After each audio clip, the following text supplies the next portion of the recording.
And so, very good afternoon to you all.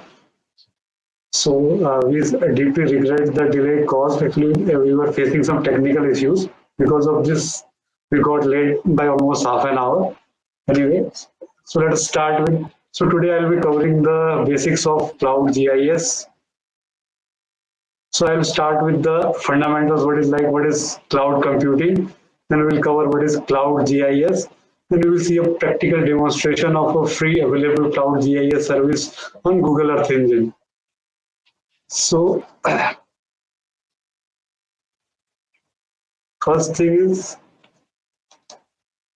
what is cloud computing? So, cloud computing is the on-demand delivery of computing services over the internet. So, like you get the electricity or anything or any service on demand. So, whenever you need the service, you just call the service and pay for whatever you have used. So, similar way, electricity or anything at whatever you get on your house. Similarly, you can get computing infrastructure on demand. So like computing services, maybe like you need servers, storage space, some databases, networking, or some software for usage. So these things you use as you use any other service. So instead of buying a large number of servers, what do? You buy some servers on the cloud. So suppose if you need the servers for just a month, so you need not buy those servers. You need not buy those servers. You can just buy the computing servers on the internet just for a month and pay for that 1 month usage only, and then you can forget it.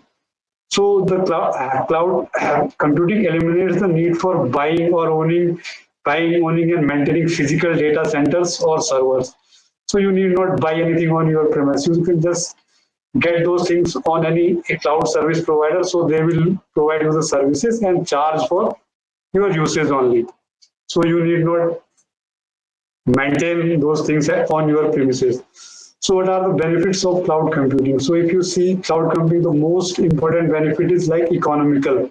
So instead of buying whole servers or storage space, you are just buying it as service. So you are paying for whatever you use. So suppose if you are going to use a license of a software, so you are not buying the license permanently. So you are using it just for a month. So then you need to pay just for a month. Second term is reliability. Then it's manageability. It's quite easy to manage data centralization and security. So these are the prime benefits of cloud computing. So if you divide the cloud computing, so basically cloud computing is divided into three different categories. One first is called infrastructure as a service. When you are buying infrastructure as a service, suppose you need some servers. So instead of buying servers and installing at your premises, you are buying servers at uh, you are buying servers at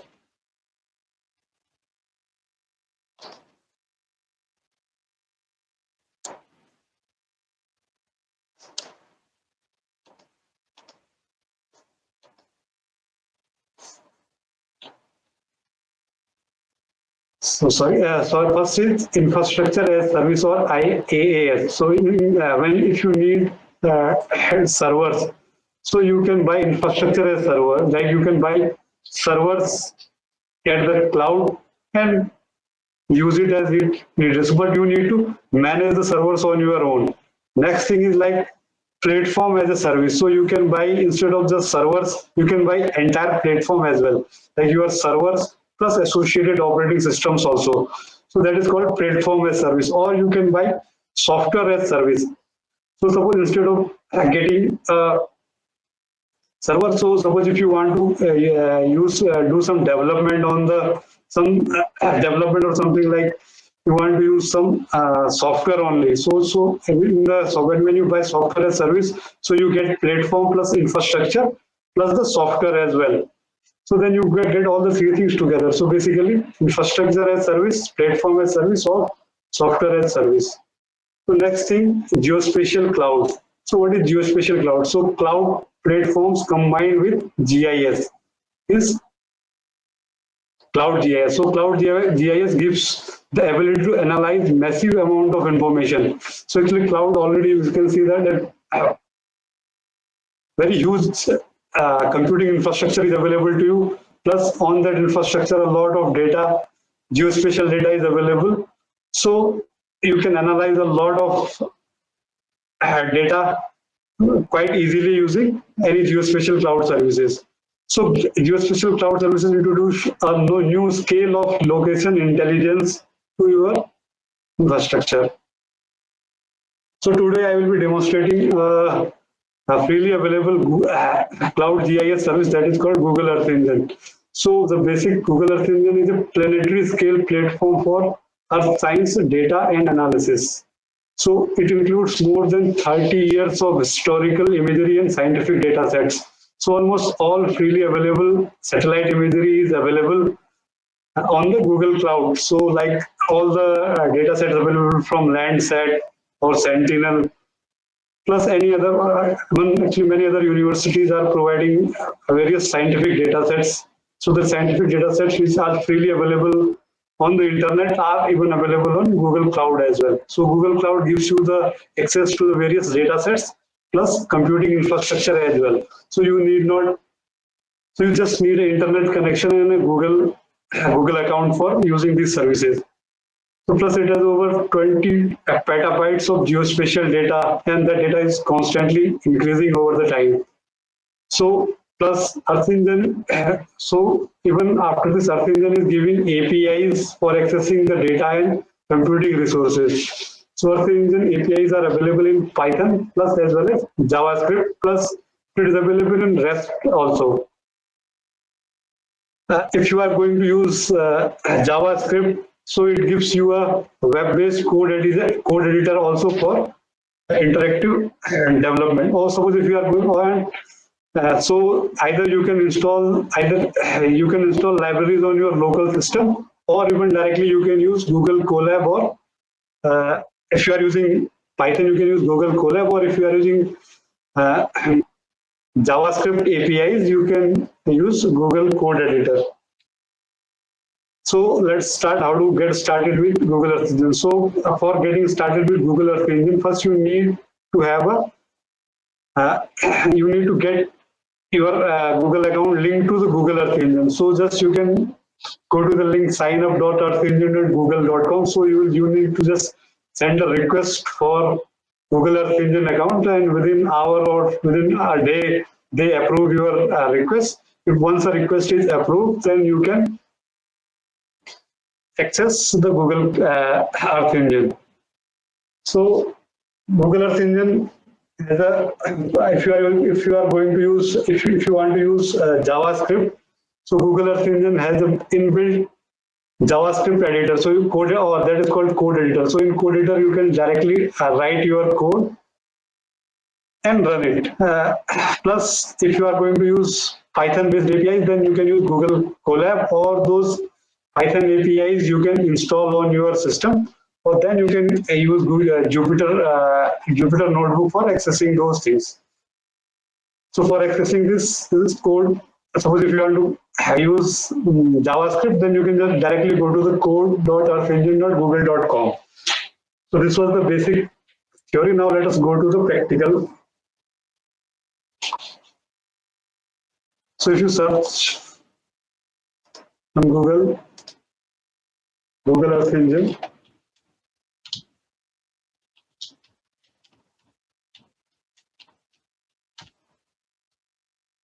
so you can just go to the link.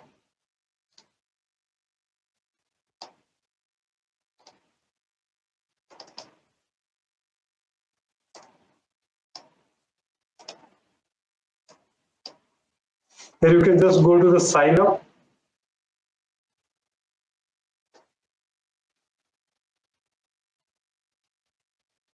Sign up, and then you can just ask a request for your for Google Earth Engine account. And once the Google Earth Engine account is approved by Google, then you can directly access Google Earth. If suppose if you are going to use code editor, you can go to the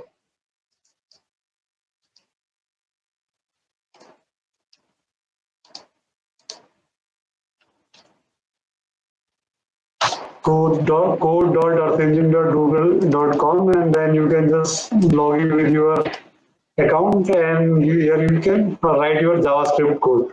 But today I will be demonstrating Python. I'll be using Python APIs for today's demonstration. So I will not be using this.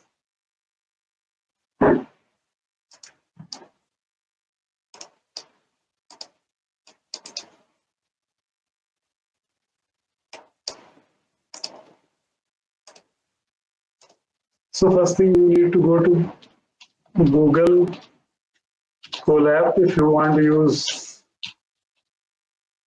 Python APIs.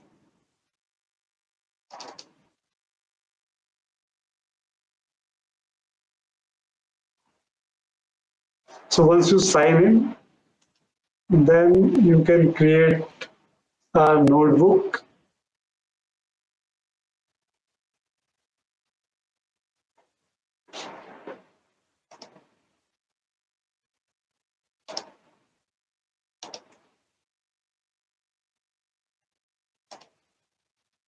So I'll start with the basics of Google Colab. So what is collaboratory or collab? So collaboratory or collab for short allows you to write and execute Python code in browser. As explained in my previous lecture. So a Jupyter notebook or Google a Jupyter notebook is like a notebook at your hand. So in your notebook, you can just write executable code or some HTML text, insert images.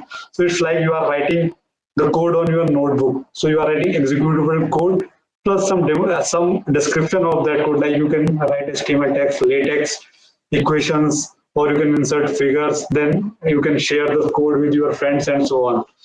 So Colab allows you to write and execute Python in browser with zero configuration required. So you need not configure anything on your system. You need not install anything. Everything is installed on the Google Cloud. So you need to just access it. Plus, it has free access to GPUs. Suppose if your processing requirements are quite high, so then even you can use GPUs. GPUs also are available at free, easy sharing and all. So basically, if you see the interface here, Google Colab has, or any Jupyter notebook has two types of cell. One cell is called code cell, and another type of cell is text cell. So in the code cell, you write your executable Python code. So in the text cell, you write any other text. You can, like here you can see I'm showing here. Here these are the text cell.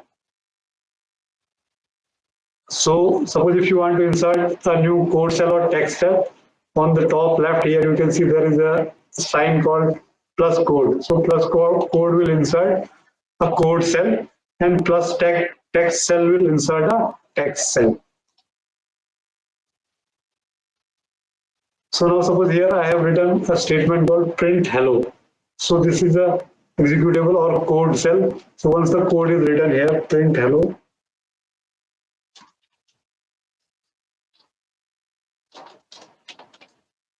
And if I run it, it prints hello on my screen.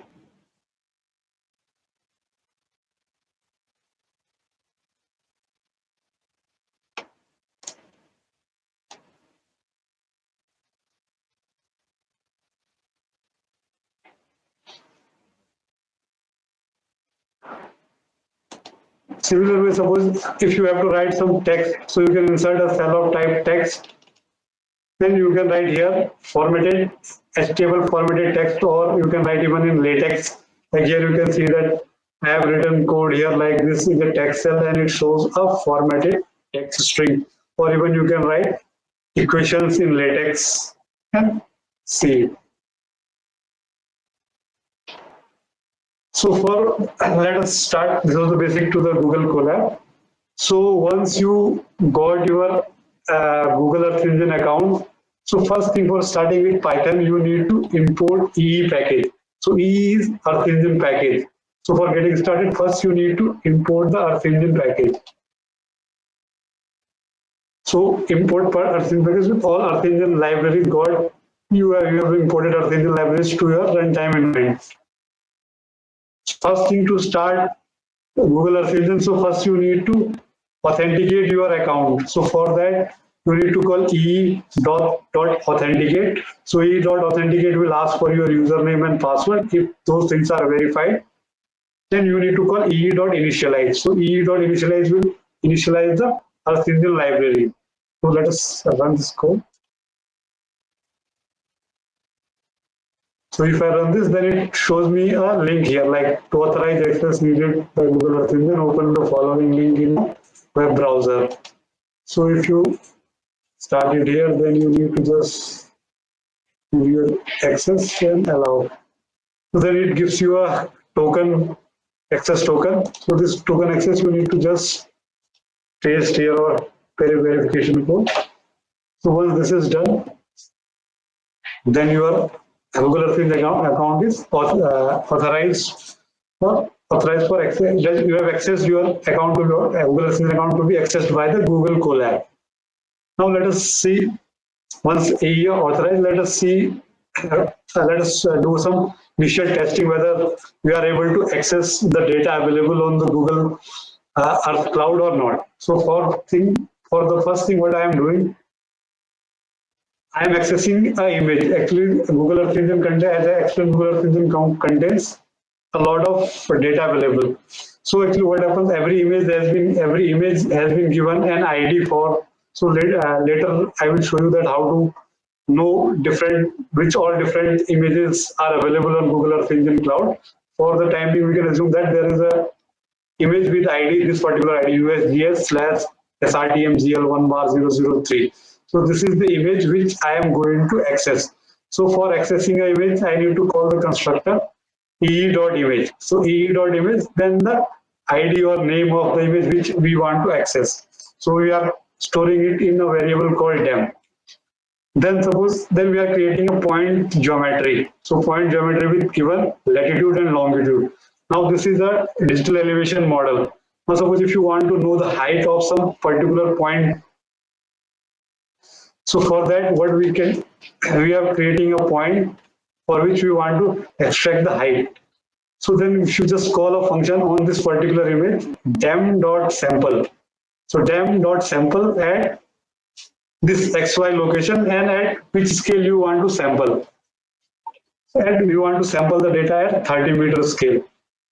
Then on that method, if you call first and get, actually this image has a single band called elevation. And on that elevation, if we call get info method, so these coordinates correspond to the coordinates of IIRS where I am sitting currently. So if I run this code, it says the elevation at this particular point is 697. So what we have done, so we have extracted the value of this particular pixel at this particular location. This is a dem, so it gives the height. So we have extracted the height at this point. Similarly, now suppose in this, from this image, which all other bands are available in this image. Suppose if you want to query, then you can just call dem.bandnames.getInfo. So it gives you the which all bands are available with your image. So it gives that there is only single band, that is with name elevation.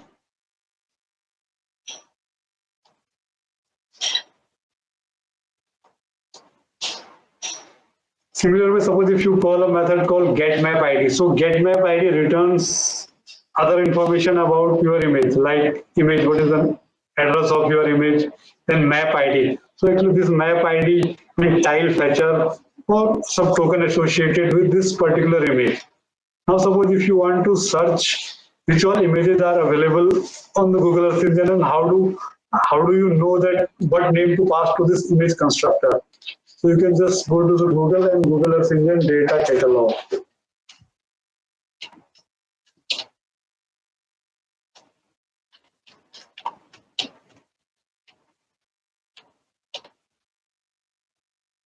So if you search here, you find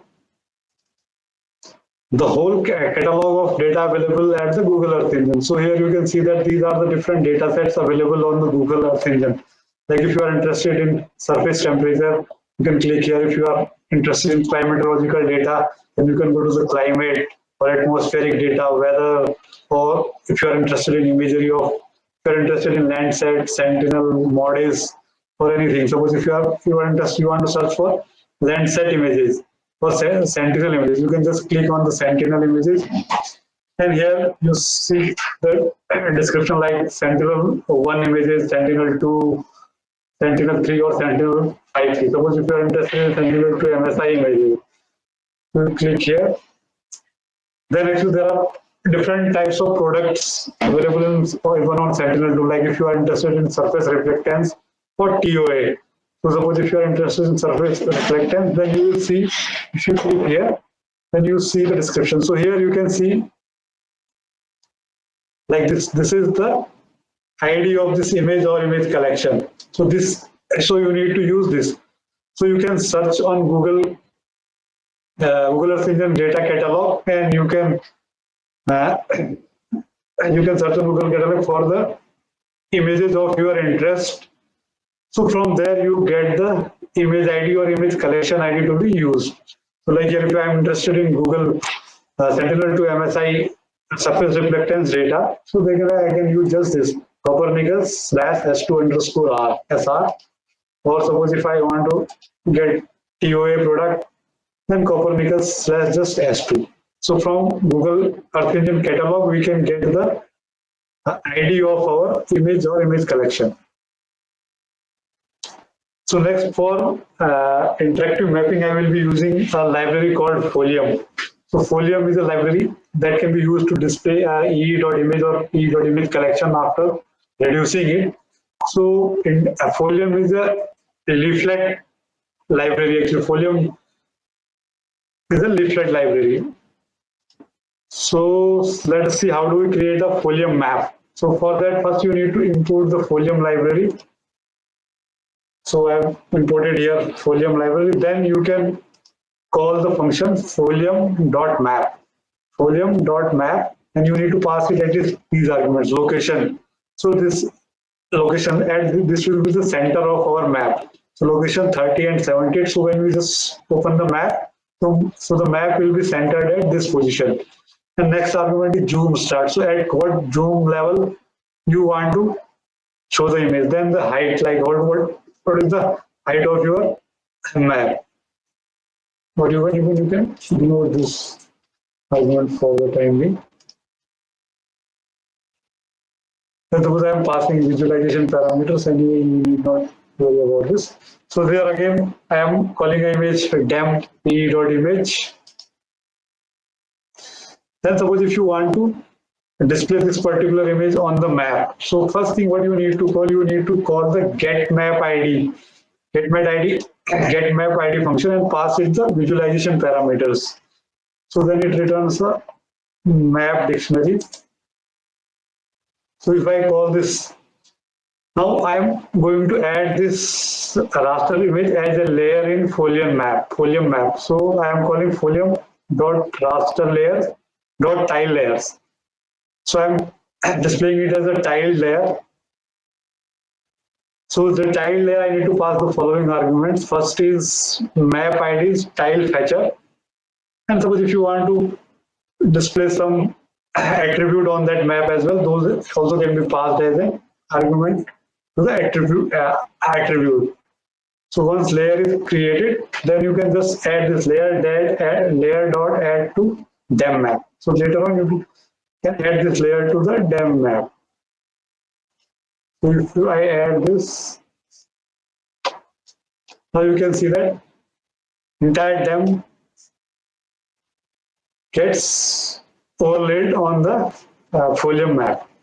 So this way you quite easily you can create any interactive, you can project or visualize any image on the map. So next comes the basic Earth Engine data structures. Actually, if you see, basically Earth Engine has following data structures. First is image. So this is the fundamental raster data type in Earth Engine. So any image available on any raster image is represented as a image object. Then next comes image collection. So it's a stack or time series of images. So suppose all the Landsat images acquired since its inception are stored in an image collection. So image collection is a stack or time series of images. So single image is an image and stack or collection of images is the image collection. Similarly, geometry. Any fundamental vector data type like maybe point, line, or polygon is a geometry. So next is a feature. When you attach some attribute to a feature, like suppose if you have a point geometry and that point geometry you want to give it a name, like this point below is Dehradun. So then it becomes a feature. Similar way, feature collection is set of features. When multiple features are combined together, that becomes a feature collection. Next is reducer, an object that is used to compute statistics or perform aggregation over an image collection or a feature collection. So reducer is an object that will be used to compute statistics, or it will be used for performing aggregation over a stack of images or a stack of geometry. Like suppose if you have a Landsat images for a year over entire India. Now those images collected, these all time series images, just you want to create a single composite. So then you can use reducers for that purpose. Join that is used to combine data sets. Like if you have Landsat and MODIS data sets available. Now suppose if you want to combine those two data based on the date. So then for that you can use join operation. And similarly there is an array for multidimensional analysis. So next thing is when you write Earth engine objects. So what is Earth engine object? So now suppose basically in your program you will write two type of objects. One is the client object and another is the Earth engine object. So client object will be living at your local system, and Earth engine objects will be residing at Google's cloud. So now suppose if I write a string like a string is equal to the cloud. So a string where this a string variable is my local variable. Now suppose if I want to do some of I want to do some operation on this particular string that to be performed at Google Cloud. So then what I need to send this particular string to the Google Earth Engine in some proxy object, and the Google Earth Engine some processing can be done on this particular object, and then Google Earth Engine can return back this object to us. So there are two things like client objects and server objects. So it's quite important to distinguish Earth Engine objects from the Python objects or primitives. So objects on the server can be manipulated by manipulating client-side proxy objects. So how do you identify the client-side proxy objects? Anything that is starting with EE. So that is a proxy object for the Google Earth Engine object. Actually, what happens, these Earth Engine proxy object doesn't contain any actual data. They are just handles for the object on the server. Now suppose if I'm just printing a server, this is my local string. Now suppose I want Earth Engine to be able to do on something on this string. So what I need to do that I need to wrap up. Now this first you can see that I have created a string variable. This is my local variable. Now I want to send this particular variable to the Google Earth Engine for some kind of processing. So now how do I send it? So for sending it, what I need to do, I need to wrap this string in a e.string object. And once it is done, then it is sent to the Google Earth cloud, and there Google Earth you can do some processing on this. Like here what I have done, I have written here server string equal to e.string. So e.string here is a container for wrapping my this string local variable. So if I do it here, now it says that. So see here, if I was printing here print or string, it was printing like actual value of this to the cloud. Now once I wrapped it in a e.string object, now it has become a object or JSON object. So it is like a JSON object or e.string. So it contains the value to the cloud. This is a dictionary type of thing, and it contains like constant value to the cloud. Now suppose you want to get the information as I because this server string now is a proxy object. Now suppose if you want to extract information like what information is available on the server string, you can just call server string dot get info method. So this get info method will return you the content of this container. So it says to the cloud. Similar way to the strings, you can use numbers for storing for sending numbers to the Google Earth Engine cloud. So here I say like I have stored a variable server number number 100, and if I got server number dot get info, it returns 100.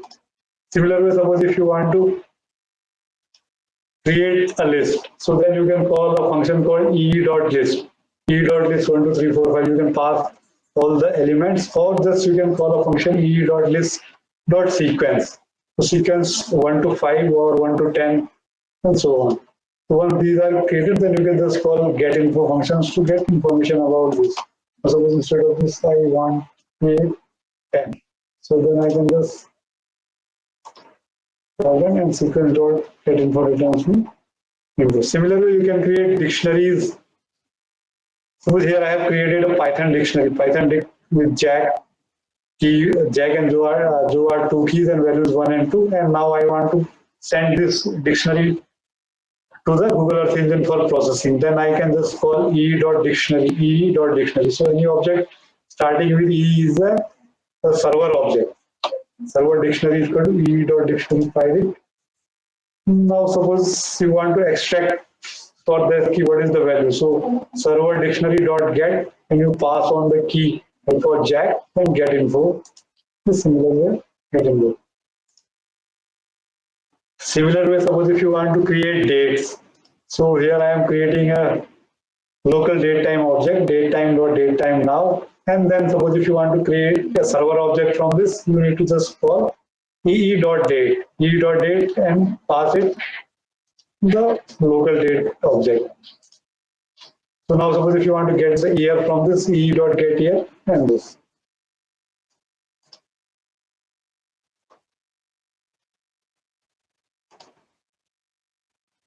So if you want to run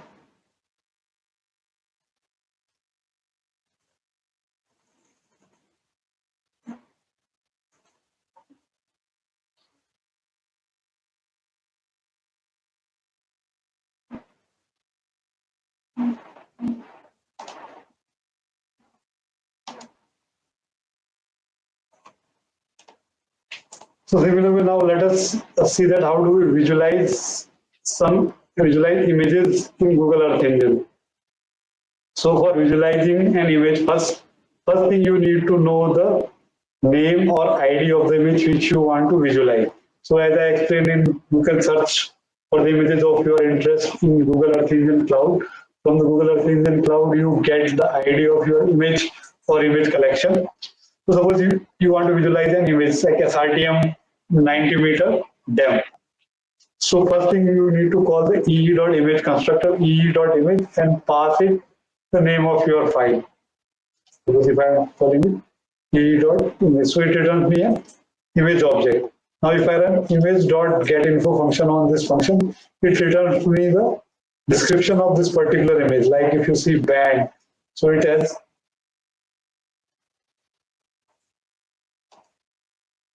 a single band. So this particular image has a single band. You can say that this is the projection and this is the transformation information of this image. Then data types, this is the maximum value, this is the minimum value, this is the integer type, and this is the dimension of this particular image, 432,000 by 144,000. Then this image is a single band that is named elevation. This is giving the information about this particular image. And this is the ID of this image. CGIAR SRTM 90V4. And like these are the properties. Date range. So this covers date range from this to this. Plus this is a description of the image, saddle, SRTM, this details, and so on.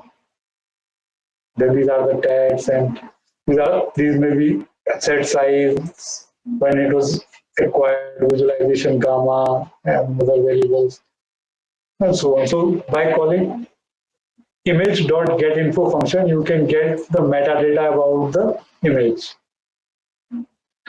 Now, anyway, this was not quite human readable. So suppose if you want to print it in human readable form, so for that you can use another Python package called pprint or prettyprint.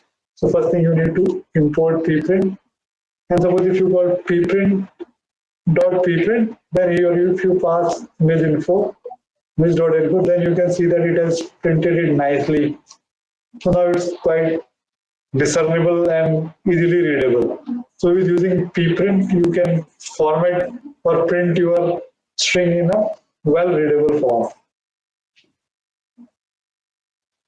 Next, now suppose if you want to visualize this particular image on a map. So for that same thing, like first you need to create a folium map object. So by calling folium.map and like on which location you want to center your map, then this is like zoom start and this is the default height of your image or map. So once I created a RTM map, then I need to create some visualization parameters. So visualization parameters like in terms of I want the values to be clipped to this minimum to this maximum range. And suppose if your image is multi-band image, so you will pass, okay, this particular band I want to use as a red band, this band as green, or this band as yellow. So similarly, in visualization parameters, you can pass various parameters like minimum, maximum, or like which bands you want to extract. So here actually, this is a digital elevation model. So this particular image contains a single band. So we are not, so we are creating a grayscale image. So we need not pass like which all bands we are going. So we are just defining here minimum and maximum parameters. So for visualizing an image on the map first, on folium map first, you need to call a function get map id. So on, suppose if you want to visualize the image, so you need to call image dot get map id. Here our image contains our SRTM image. So first you need to call image dot get map id. So it returns you a map id. So first thing that next you need to create a raster layer or raster tile layer in your folium map. So folium dot raster layer dot tile layers. So in this you need to pass like tiles from this map id dictionary tile fetcher. So this returns your tile fetcher of this particular image. And then suppose if you want to display some attribute data on your map, then you can call pass that argument as attribute. Then once this layer is created, then this particular layer you can add to your map. Layer dot add to SRTM map. If I run this and run this, you can see that the SRTM map got overlaid. We are visualizing the SRTM map. So later on, you can add legends to this particular image. Like here, we are not knowing that what height is this. So then you can attach a legend to this map, or you can visualize it using different color maps and so on. Now suppose instead of grayscale, now you want to visualize this particular image using some color palettes. So here I am now initially, previously in the visualization parameter, we were passing just the minimum and maximum arguments.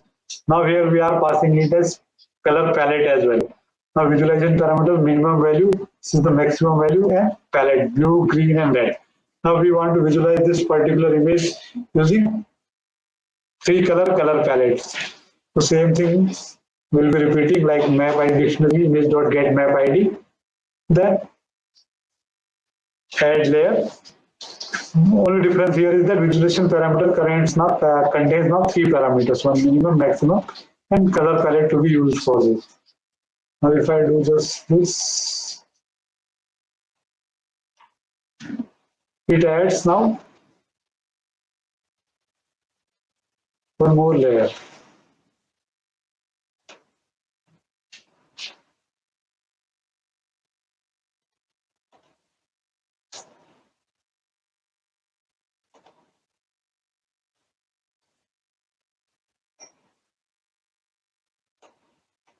So now we have added here three layers.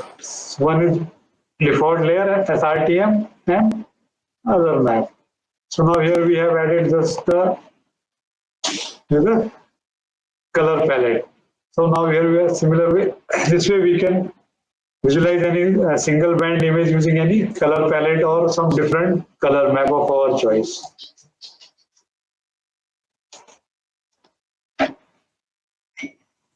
Next is, suppose if you have an digital elevation model and suppose if you want to calculate slope from that or aspect from that, or suppose if you have a multi-band image and on that if you want to compute some index like maybe NDVI, NDWI or any other index, those of that also can be done quite easily.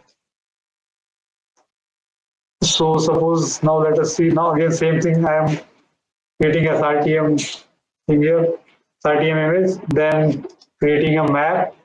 Now suppose this, because this is a digital elevation model. Now suppose from this TEM, suppose if you want to calculate the slope.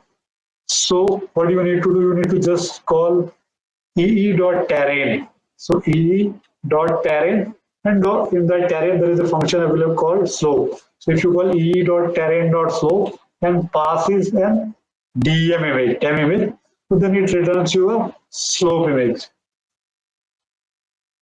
So it returns. Now next I am defining the visualization parameters for my slope. Anyway, slope will vary from 0 to 90. So I am passing it min 0, max 90. And just I want to visualize these values as three color palette like blue, green, and red.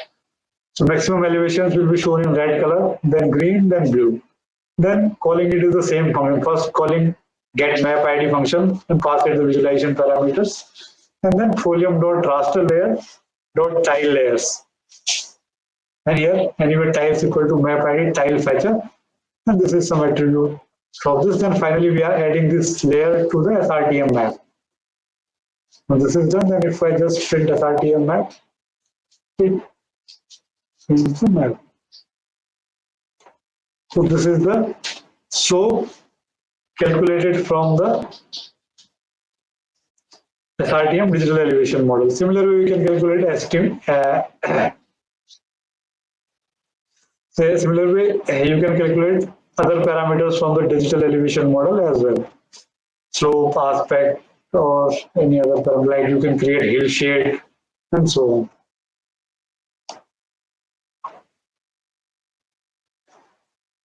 Now suppose if you want to calculate aspect from this image, so same thing.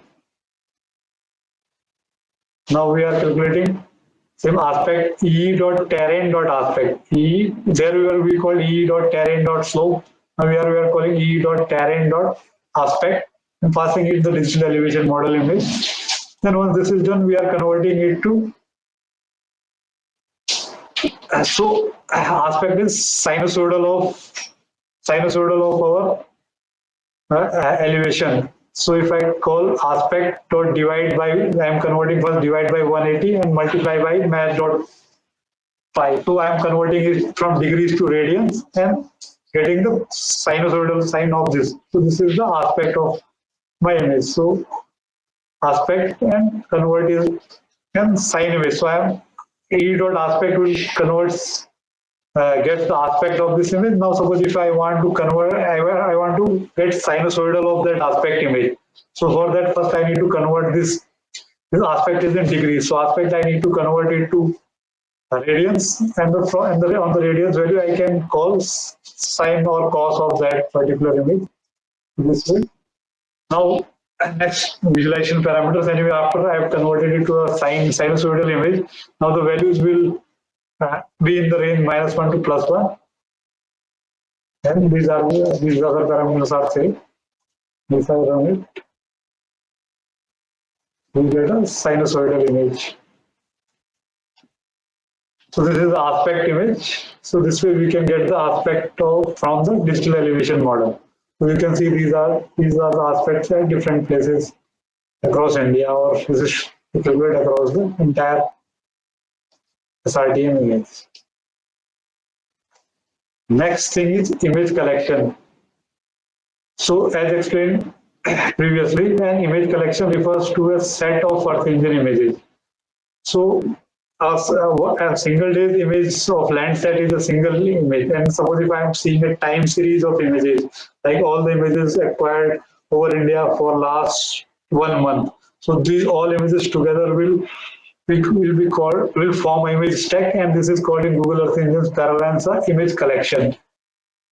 So similar to image, all image collections also have an ID.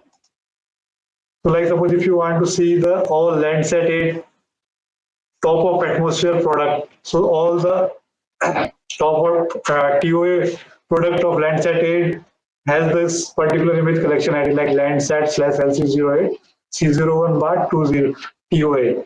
So this is the ID for Landsat 8 entire image collection. Now suppose if I want to access this entire image collection, so I need to just call ee.image collection and pass it the ID of my image collection. Let's see, L8.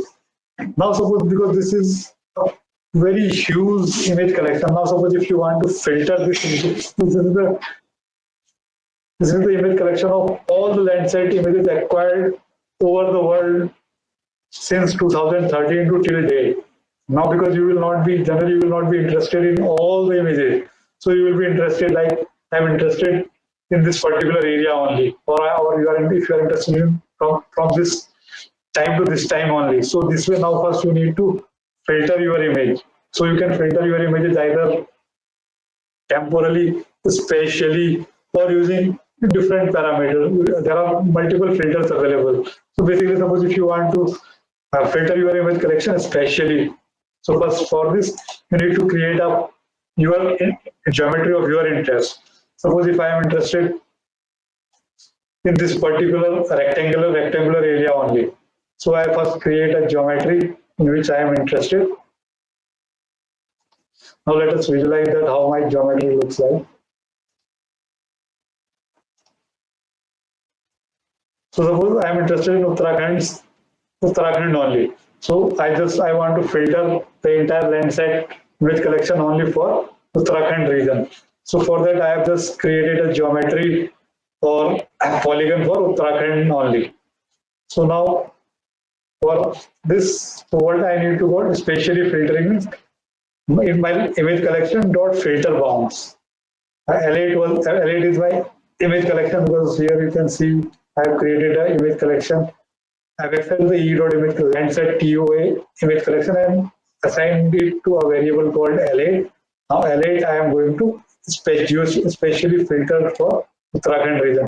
So from this entire image collection, I am extracting only the images which are covering the Uttarakhand region only. So LA.filter bounds. So filter bounds will filter images spatially. So it will filter out on images only which are covering this particular geometry. So which are intersecting with this particular geometry. Similarly, suppose now from this spatially filtered image also, if you are interested in some particular dates only. Now suppose if I am interested in filtering these images, filtering only images which are from 1122 year 2020 only. So here I can spatially filtered image collection. I am just again filtering it using date. So 11/2022, 12/22, or we can go to latest images.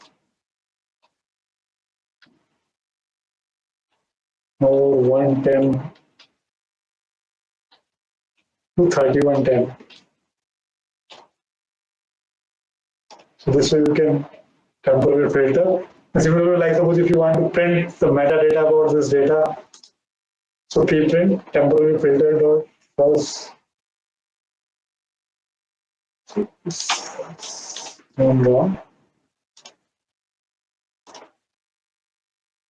So this prints the information about this metadata about business. So there are so many images available and so on.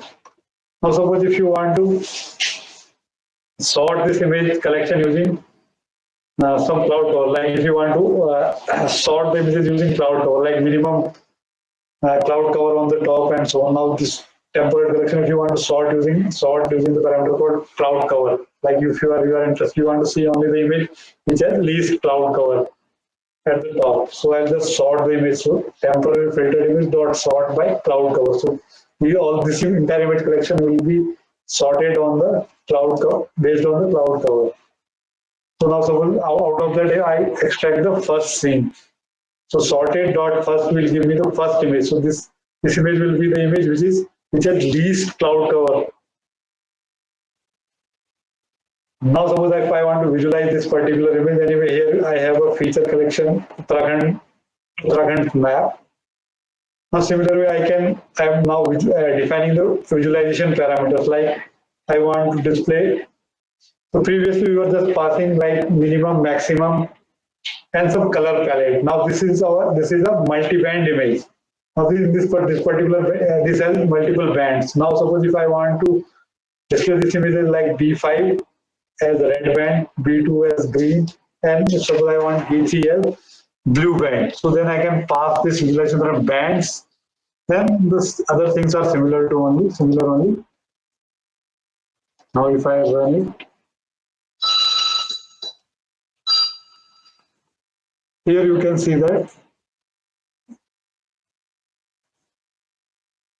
here we got the entire image collection. Now actually you can see that all the images have been acquired on different times, and because they depending on different illumination conditions, the images are not mosaic quite well. So now if you want to create a mosaic of this particular these all images together, and there is a function called mosaic. So similarly, you can visualize it using this. So this is another band combination. So here you see that we have shown here the standard false color composite. Now this is the true color composite.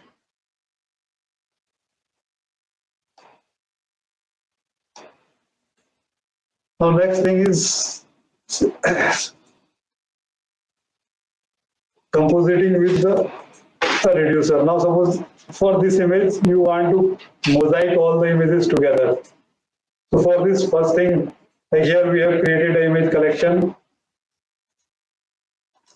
TOA. Then I am interested in this particular boundary only. So I have created Uttarakhand's boundary. Now next time, specially filtering this particular image collection only for Uttarakhand image, and then temporarily and then displaying.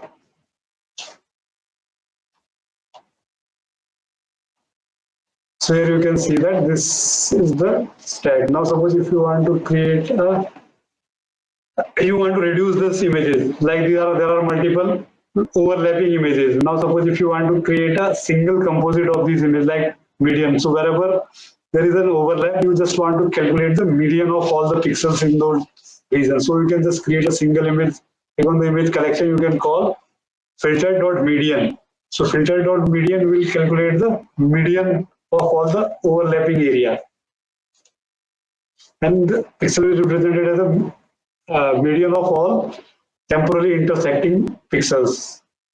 So next, suppose if you want to see these are showing as a rectangular bound. Now suppose if you want to clip it using a shapefile or tabular data, then you can just call a function called image collection image.clip. So LA composite.clip if I call on the Uttarakhand boundary. And next, similarly, we are defining the visualization parameters. And if I run it, so now you can see that this is a median composite. So this is a yearly median composite over the Uttarakhand region. So this way, quite easily you can create a mosaic, you can composite, or you can create a composite image like medium, mean, or anything of your requirement.